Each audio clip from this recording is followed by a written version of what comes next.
Assalamualaikum warahmatullahi wabarakatuh. Saya Fani Pustakawati Nur Azizah dari kelas Manajemen Hak Karyawan. Di sini saya akan mempresentasikan tentang IKNB Syariah. IKNB Syariah, Industri Keuangan Non-Bank. Apa itu IKNB Syariah? IKNB Syariah adalah bidang kegiatan yang berkaitan dengan aktivitas di industri asuransi, dana pensiun, lembaga pembiayaan, dan lembaga jasa keuangan lainnya, yang dalam pelaksanaannya tidak bertentangan dengan prinsip-prinsip syariah. Secara umum, kegiatannya memang tidak memiliki perbedaan dengan IKNB konvensional. Industri keuangan non-bank adalah badan usaha yang melakukan kegiatan di bidang keuangan secara langsung maupun tidak langsung. Tugasnya adalah menghimpun dana dari masyarakat dan menyalurkan kembali kepada masyarakat untuk kegiatan positif. Ruang lingkup IKNB sendiri adalah lembaga pembiayaan seperti asuransi, dana pensiun, leasing, modal ventura, dan lembaga jasa keuangan lainnya. Sedangkan industri keuangan non-bank syariah sebagaimana IKNB konvensional, yakni lembaga yang menjalankan usahanya berkaitan dengan aktivitas industri asuransi, dana pensiun, lembaga pembiayaan, dan lembaga jasa keuangan lainnya yang dalam pelaksanaannya tidak bertentangan dengan prinsip-prinsip syariah. Secara umum, kegiatan pada IKNB syariah memang tidak memiliki perbedaan dengan IKNB konvensional. Namun, terdapat beberapa karakteristik khusus dengan produk dan mekanisme transaksi yang berdasarkan prinsip syariah. Nah, di sini dia ada jenis-jenis dari IKNB syariah. Yang pertama ada dari asuransi syariah. Menurut terminologi sebagaimana yang disebutkan Undang-Undang Nomor 2 Tahun 1992, asuransi atau pertanggungan merupakan perjanjian antara dua pihak atau lebih, dengan mana pihak penanggungan mengikat diri pada tertanggung dengan menerima premi asuransi untuk memberikan pengganti pada pertanggung karena kerugian, kerusakan, atau kehilangan keuntungan yang diharapkan atau tanggung jawab hukum kepada pihak ketiga yang mungkin akan diderita tertanggung yang timbul dari suatu peristiwa yang tidak pasti atau untuk memberikan suatu pembayaran yang didasarkan atas meninggalnya atau hidupnya seseorang yang dipertanggungkan. Asuransi ini disebut juga dengan istilah at-tamin, berasal dari kata amina yang bermakna aman, tentram, dan tenang. Dinamakan at-tamin karena orang yang melakukan transaksi ini telah merasa aman dan tidak terlalu takut terhadap bahaya yang akan menimpanya dengan adanya transaksi ini. Yang kedua, asuransi ditinjau dari aspek peserta. Di dalamnya di sini ada asuransi pribadi, tamin fardi, asuransi yang dilakukan seseorang untuk menjamin dari bahaya tertentu. Ada asuransi sosial, tamin ijtimai, asuransi yang diberikan kepada komunitas tertentu seperti pegawai sipil, anggota ABRI, pensiunan, dan lain-lainnya. Ada juga asuransi ditinjau dari bentuknya, yaitu asuransi syariah atau ta'awun. Ada juga asuransi niaga at-tamin at-tijari, mencakup asuransi kerugian dan asuransi jiwa. Asuransi ditinjau dari aspek pertanggungan, yaitu ada asuransi umum atau asuransi kerugian, tamin al-adhrar, asuransi yang memberikan ganti rugi kepada tertanggung yang menderita kerugian barang atau benda miliknya.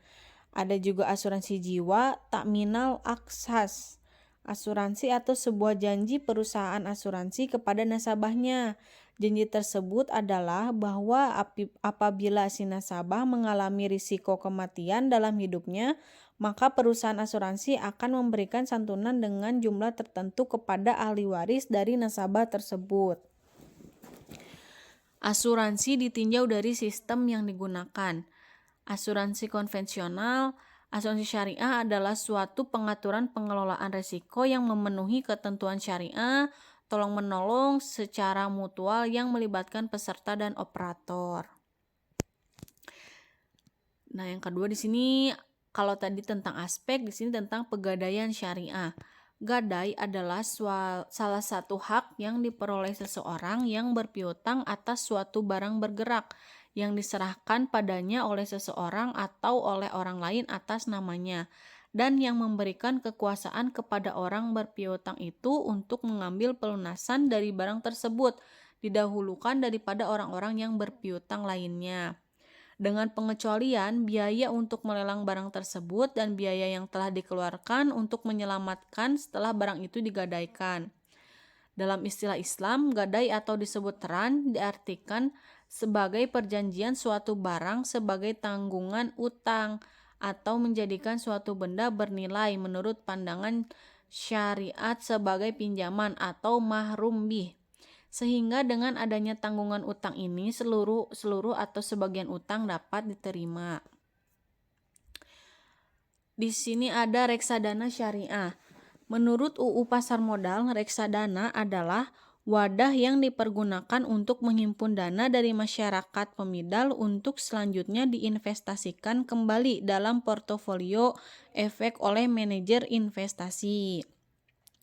Jika dilihat dari sudut pandang Islam, maka reksadana adalah masuk dalam kerangka muamalah Islam. Menurut hukum Islam, pada prinsipnya setiap muamalah adalah dibolehkan selama tidak bertentangan dengan syariah, sebagaimana yang dinyatakan oleh Wahbah Az-Zaili yang dikutip oleh Muhammad, dan setiap syarat yang tidak bertentangan dengan dasar-dasar syariah dan dapat disamakan hukumnya atau dikiaskan dengan syarat-syarat syah.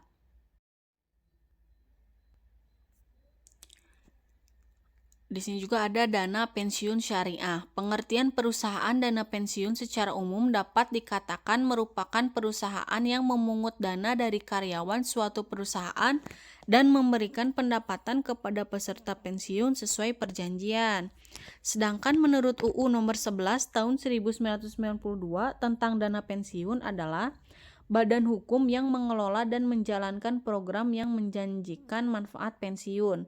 Berdasarkan definisi di atas, dapat dipahami bahwa dana pensiun adalah lembaga atau badan hukum yang mengelola program pensiun yang dimaksudkan untuk memberikan kesejahteraan kepada karyawan suatu perusahaan yang telah pensiun.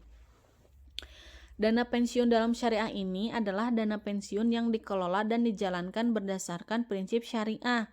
Pertumbuhan lembaga keuangan syariah di Indonesia secara lambat tapi pasti juga mendorong perkembangan dana pensiun yang beroperasi sesuai dengan prinsip syariah. Sampai saat ini, dana pensiun syariah berkembang pada dana pensiun lembaga keuangan atau DPLK yang dilaksanakan oleh beberapa bank dan asuransi syariah.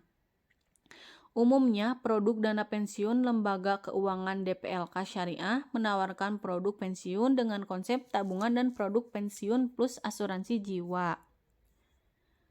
Di sini juga ada nilai-nilai dalam Islam IKNB syariah. Yang pertama ada persionalisme.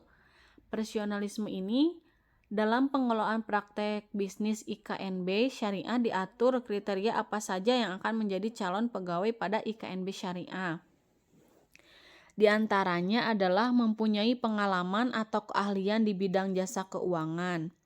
Al-Quran memerintahkan untuk melakukan pekerjaan sesuai dengan keahliannya dalam QS Az-Zumar 39 yang artinya, hai kaumku, bekerjalah sesuai dengan keadaanmu, sesungguhnya aku akan bekerja pula, maka kelak kamu akan mengetahui. Yang kedua ada prinsip perencanaan. Pentingnya untuk membuat rencana kerja agar dalam menjalankan fungsi dapat lebih terarah seperti yang diterangkan dalam Al-Quran surat Al-Hasyr ayat 18. Artinya, hai orang-orang yang beriman, bertakwalah kepada Allah dan hendaklah setiap diri memperhatikan apa yang telah diperbuatnya untuk hari esok. Dan bertakwalah kepada Allah, sesungguhnya Allah Maha mengetahui apa yang kamu kerjakan. Yang ketiga, prinsip pengawasan. Pengawasan terhadap industri keuangan non-bank IKNB penting untuk dilakukan guna industri tersebut agar dapat berjalan secara sehat. Dalam Al-Quran juga dijelaskan pentingnya melakukan pengawasan seperti dalam ayat hadis Al-Balad ayat 17 yang artinya, dan dia tidak pula termasuk orang-orang yang beriman dan saling berpesan untuk bersabar dan saling berpesan untuk berkasih sayang. Selanjutnya ada prinsip musyawarah. Dalam hal pengambilan keputusan terkait dengan IKNB harusnya dilakukan dengan musyawarah untuk mencapai mufakat. Sebagaimana dijelaskan dalam Al-Quran, hadis riwayat Ali Imran ayat 159 yang artinya, maka disebabkan rahmat dari Allah lah kamu berlaku lemah lembut terhadap mereka. Sekiranya kamu bersikap keras lagi berhati kasar, tentulah mereka menjauhkan diri dari sekelilingmu. Karena itu, maafkanlah mereka, mohonkanlah ampun bagi mereka, dan bermusyawarahlah dengan mereka dalam urusan itu. Kemudian apabila kamu telah membulatkan tekad, maka bertakwalah kepada Allah. Sesungguhnya Allah menyukai orang-orang yang bertawakal kepadanya. Di sini ada juga prinsip kerjasama terkait dengan bertukar informasi dengan industri keuangan, non-bank lainnya maupun lembaga lainnya penting dilakukan dalam rangka mencegah dan guna menangani krisis di sektor keuangan. Kerjasama semacam ini dianjurkan dalam Al-Quran surat Al-Maidah ayat 2 yang artinya, dan tolong-menolonglah kamu dalam mengerjakan kebajikan dan takwa, dan janganlah tolong-menolong dalam berbuat dosa dan pelanggaran, dan bertakwalah kamu kepada Allah, sesungguhnya Allah amat berat siksanya. Ada lagi di sini prinsip keterbukaan, ini masih nilai-nilai dalam IKNB Syariah. Dalam pelaporan dan akuntabilitas dijelaskan bahwasannya industri keuangan non-bank wajib menyusun laporan kegiatan maupun laporan keuangan dan wajib melaporkannya. Hal ini sesuai dengan Al-Quran surat Al-Baqarah ayat 283 yang mengajarkan untuk mencatat semua pemasukan maupun pengeluaran keuangan. Artinya, jika kamu dalam perjalanan dan bermuamalah tidak secara tunai, sedang kamu tidak memperoleh seseorang menulis, maka hendaklah ada barang tanggungan yang dipegang oleh yang berpiutang. Akan tetapi, jika sebagian kamu mempercayai sebagian yang lain, maka hendaklah yang dipercayai itu menunaikan amanatnya atau hutangnya, dan hendaklah ia bertakwa kepada Allah Tuhannya, dan janganlah kamu para saksi menyembunyikan persaksian. Dan barang siapa yang menyembunyikannya, maka sesungguhnya ia adalah orang yang berdosa hatinya, dan Allah maha mengetahui apa yang kamu kerjakan. Sekian presentasi dari saya, mohon maaf apabila ada yang kurang, tolong dimengerti. Wassalamualaikum warahmatullahi wabarakatuh.